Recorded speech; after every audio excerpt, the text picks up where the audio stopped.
せていただきました。お忙しい中、今はウドシュナイダーとのダークシュナイダーとのツアーに参加中なので、そこを来ていただきました。それでは Thank you for coming, Bill さん。ありがとう。こんにちは。That's about all I know in Japanese. はい、that's okay. I know you say hi a lot. Right, yes. No, okay. はい、では I'd like to ask you about you first. What your background? I'd like all Japanese fans to know about you. Well, I started playing music as a little kid. This is your question, right? はい。Okay. I started playing music as a little kid when I was 10 years old. I started taking guitar lessons, mainly influenced by Slash. I wanted to be him on that November Rain video, playing outside the church. That's how it all started for me. Over time, after I was already taking guitar lessons, I discovered Iron Maiden and finally Yngwie Malmsteen, who changed my world. And, I got into Dream Theater, and that took me to like jazz and fusion side of things, and Holdsworth, guitar players in general, and I started playing bands when I was like 13, but being from São Paulo, Brazil, where I'm from, there wasn't really a lot of opportunities unless you're in Sepultura or Angra. Yes. Like those are the only two bands that ever made it out of Brazil.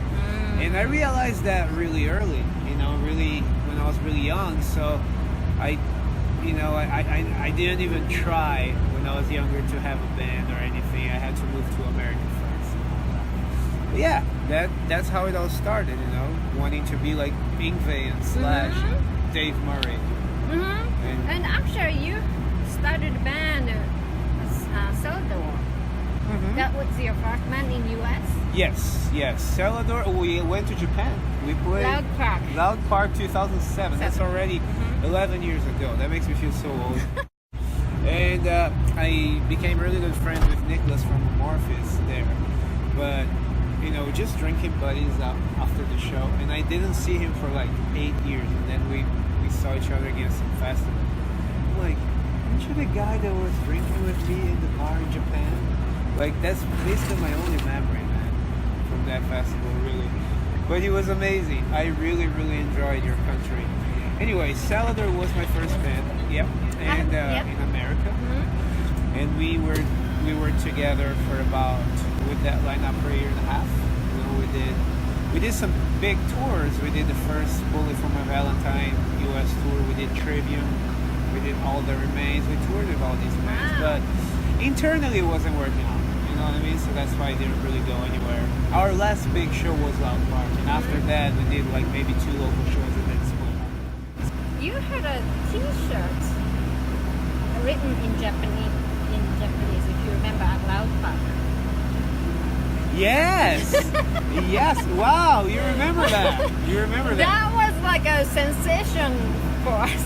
Like really? A Twitter, people are like tweeting, "Oh, he has this shirt," and then I saw the picture. I've never heard about this before, but yeah, I had a T-shirt that said, if I remember correctly, I'm looking for a Japanese girlfriend or something like that, exactly. Right? And I bought that on eBay. Oh, you bought it? Yeah. To go to Japan? To go to Japan because I wanted to be funny. I didn't realize people would take that seriously because I was doing this signing session for a guitar company I endorsed at the time, and every single girl was asking me if it was for real. I'm like, no, this is a joke. I'm not serious. Actually, you lived in Nebraska for that band. Yes, I did. Wow, you did your research. You know your shit. Yeah, I lived in Nebraska, man, for 3 years. That was my entry into America. Coming from Brazil and all that. Going to Nebraska Americanized the fuck out of me. Because if I moved to Florida or to LA, I would never experience real America. So yeah, I did. How the so? whole time. How so? How made Nebraska to make you so? Well, it's like going to Japan and going to Tokyo and saying that you know Japanese culture.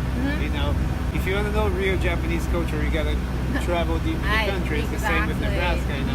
Like you go to to a gas station, and the person at the counter would be just, you know, your buddy from school. You know, there's no difference in classes. It's very white America. It's very, very. It's interesting. It was an interesting experience. You were accepted by Berkeley too. Wow! How do you know that? Yeah, Berkeley. I was accepted and I didn't go. Funny thing is, I had a flight to go check out the school and all that. It's September 11th of 2011, of 2001. Sorry, no, the day of the attacks. And really? I'm like, yeah, that was my flight. And one day before, I was like, I kind of don't want to go now. You know, I thought, I don't know. I had to figure I didn't go. I would have flown into New York that morning too. You would have sucked. But yeah, no, I didn't go to Berkeley. I just went to MI, and but I did get accepted. That's some research right there. I was like 16. oh, wow. So you are really talented, but to be there, you practice a lot, right? Well, that's all I did as a kid. I didn't really do anything else. I still don't. I still just play guitar, hang out. And well, actually, I noticed that you've been, you know, called by many different bands or even Trans-Siberian Orchestra. You did that. So many different type of music actually. To me, actually, Sabotage is your beginning as well. Sabotage. No, because I was only in Sabotage for one show, for the fucking show. I wasn't really in the band. You know? Two stages. Yes, yeah. So I played in Sabotage on that show, but that's the only time. I'm not a part of the history of the band or anything. I would like to be. You know, I've done a lot of work with John Oliva. I've done a lot of work with Zach Stevens, Trans-Siberian Orchestra, and even outside, you know, I'll go jam with Johnny Lee and his cover band here at the beach and do stuff with Chris Caffery outside. I do a lot of work with those guys, but I was never like an official member of Sabotage except for that one show.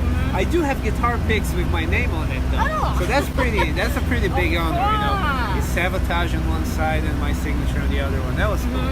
That was pretty cool.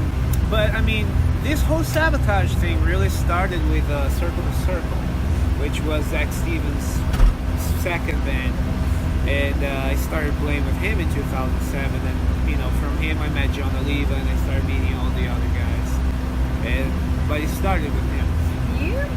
You I don't know, like the way you play, so loved by the band, also the audience. What I noticed was, you know, you're a guitar player, you know, almost like could stand in the front of the stage, but you kind of step back and you play the note, the sound, like it should be, you know what I mean? Like, you understand what I'm saying? Absolutely, yes. no, absolutely. Not like a me, you know? Yeah, but you are like doing that with them. Yeah. For the audience. Yeah, Is that I your guess. style? I don't know. I don't know. I have a pretty big ego. I like people looking at me. Yeah, I don't know. So, but I make sure I make sure stuff sounds right. You know, I think the main reason that I have had success doing this is exactly that. You know, I want people to look at me, but at the same time I know my place. Like in this band, it's not about me at all. It's about Udo. You know, people come here to see Udo. They don't give a fuck who else is playing. You know, that is the truth. You know, and some of the fans do, but I mean, it's not the majority. You know, I know that I'm there to do a job and to make Udo look good. And part of that is people looking at me. Whatever, you know, it's still the yeah, show. you're more exposed. You know, like exactly. Yes. I don't know. It may be natural. I don't know. Your humbleness. You know, you're in the big. Oh, I'm stage. very humble. I'm very humble. I'm the most humble guy you'll ever really meet. Yeah. Saying that? Yeah. Okay. What do you, I don't know. Do you Yeah, think that's I'm what humble? I thought. That's what I thought. That's Yeah, why. I'm very humble. Then now I have to ask. You are rocking a new band. Yes. Which is? Yes. Can you explain the band member and all the? Yes, I would love to. Thank you for asking because I believe that Japan is a market that we really want to go after.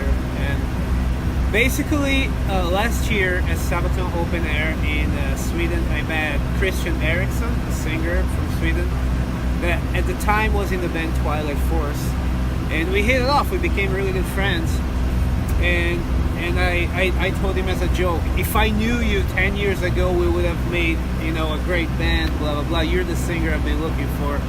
Then they came to America and played Proud Power the same year that I played the Power Class, which was just last year. And I spent like basically the whole time with that band. I thought everybody was awesome, but, a week later, Christian was kicked out of the band. I never understood what happened. Not my problem. I like all of them. But then I told Christian, we're gonna start a band now, right? It just happened like that. Right. I had already material for what I was gonna release as a solo album. I was gonna try to do a solo album. Did you write all the? Yeah, everything. Wow. For the first time in my career, it's my music. I wrote everything from like most of the lyrics too. Not all of it. Christian is writing the newer songs, but like the 2 songs we started with, they're even my lyrics. Everything. Drum parts, everything. But so me and Christian, I was gonna hire Christian to sing on my solo album anyway, but just as my solo thing. Then I was like, why don't we take these songs and make into a band? Because we have the same tastes. And power metal, right? It's very power metal, okay. but it's not as epic and majestic as Twilight Force does. Yeah, it's nothing like that. If like the way I try to explain to people is like Twilight Force is today's Rhapsody, and we are gonna be like today's Stradivarius. Oh, We're gonna be like more like that, Exciting. It's one guitar, one keyboard, kind of dueling, and and then Christian brought with him Patrick Johansson, which is to play drums, which me and Patrick already knew each other for about 10 years, and we talked about playing together, but it never happened. So Christian brought him with, and he also brought Michael Planfeld, a bass player from Gothenburg, and that he knew from MI actually. Christian and Michael went to MI together. And Jimmy Pitts is an American keyboard player that I had already worked with, playing for Metallica. Thanks, dude. Jimmy Pitts had worked with me playing for Metallica, the Ukrainian keyboard player for TSO. Wait, so yeah. Vitaly. Yeah. Oh. Attention! Vitaly, are you seeing this? Attention! Yeah, their attention. Yeah. I play in Vitaly's solo band. And Jimmy Pitts is the other. So you didn't do all your research. But no, well, we only did one show though. To be fair, okay. But Jimmy Pitts also plays with Vitaly and me, and so he's like the second keyboard player in that band. So I took him for our band, and that's it. We're gonna release our first song, first single and the EP around September. Soon. Yeah, there's a specific thing that's happening, but I can't talk about it yet. Right. And I hate when people do that. Right, I just hate it. Sorry, but I can't. Okay. But yeah, it's gonna be power metal, really super happy sounding, sing along thing that I think Japanese fans will be all over that. Yes. You guys all have always been. The name of the band? We don't have a name yet. That's the thing. We're running a contest. If you're watching this, we're running a contest. We already got over 1,500 suggestions, but if you have a suggestion for our band name, remember, we sound like Stradivarius and Halloween and Hammerfall and Gamma Ray and whatever. Wow. Send us an email to newbcontest@gmail.com. Newbcontest@gmail.com and tell us a name. Do you have a name suggestion for us? I wanted to call it Yume. Yume, like because of my tattoo. Yes. That was my first tattoo, Yume. So for a while I just wanted to call it that, but I don't know. Yume, yeah. kind of cute. So, yeah, but then I was like, yeah, it's because I love Japan, but then it would be like, that's a little too much. I don't speak enough Japanese to call my band a Japanese name. you know. But yeah, I mean, I don't know yet, but you know, we're gonna have it already. Do you have some website we can go to besides that email? We can look what's going on with? You can see our pages on Facebook. Me, Christian, Michael, right. So Patrick. Okay, I will. Yeah, but we don't have a band page or anything. Well, soon after you. Yes. That's the other thing, to be honest with you, because I see a lot of like new projects that start a Facebook page and put this one song and then nothing happens, you know. So we already have 5 songs recorded, but not mixed yet. But I don't want to have a page or anything before everything is done and I know that there's material and things for people to go after. Because I don't want any fans to write us, be like, hey, great song, when can I hear more?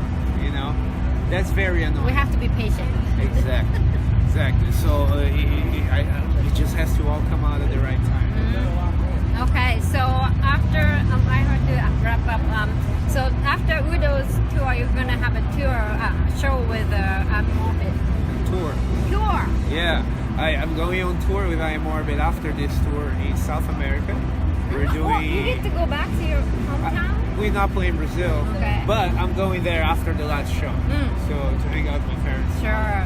So, but before that, with Udo, we're going and doing the Full Metal Cruise in Europe too. We're headliners on that. Oh, nice. So yeah, I'm very busy. But after all this, I'll go back to recording my new band, which I hope to talk to you again when it's done. Thank you. And thank you for showing my work to Japanese fans. The last time I was in Japan was 10 years ago. You know, it's time I get back. You know, I need to go because you guys were the best. I still remember one of the best shows of my life, and I was in a little band, you know, playing at 11 a.m. or something. It was amazing. 12,000 people. They knew our songs. I'm like, how the fuck do you guys know this? Like, yes. It was. But I'm sure you hear that from every musician. You know, everybody that goes to Japan comes back. Oh my God, I love it. You know? Yes, I am so stoked. The new band you're gonna. Yeah, me too. Great, and I get to hear your creation. Me too. Thank you. Thank you. By the way, speaking of creation, I have to compliment you on this. I want everybody to know that she is a guest of my drummer Patrick Johansson on our show. He told me that on the guest list he had a friend. She looks at me and she's like, I was trying to get an interview with you. In about 5 minutes, she pulls out all these cameras, all these things in front of me, puts it together, finds an angle and everything. No, I think this looks good, and here we are. Literally, I met this woman 5 minutes before the interview, and I'm thoroughly impressed with what you did and how you did it. That was awesome. Thank you very much. Thank you for the opportunity. I'm so happy. Thank you. Thank you. Domo arigato. And I hope to see you guys in Japan very soon.